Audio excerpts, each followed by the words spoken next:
வண்டியை ஓட்டினாரே அவர் தான் எங்க அப்பா. எங்க அப்பா இந்த வண்டியை ஓட்டும் பொழுது கட்டாயமாக என்ன மலையில என்ன பண்ண மாட்டார், தள்ள மாட்டாருங்கிற நம்பிக்கை எனக்கு இருந்தது.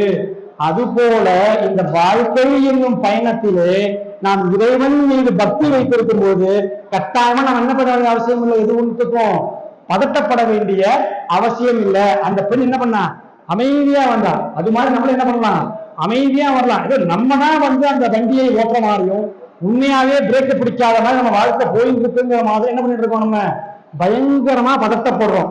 அப்படிலாம் ஒன்றும் பயப்படவே வேண்டாம். அதுக்கு காரணம் என்ன, அந்த பெண் இருந்தா இல்லையா, தன் தந்தை காப்பாற்றுவார் என்ற சரணாகதி தத்துவம் அங்கே இருந்தது. அதுபோல முருகன் என்னை காப்பாற்றுவார். ஒரு படிக்கிற பசங்களா இருந்தாக்க என் வாத்தியார் என்னை காப்பாற்றுவார். மனைவியாக இருந்தாக்க கணவன் என்னை காப்பாற்றுவான். கணவனாக இருந்தாக்க மனைவி கட்டாய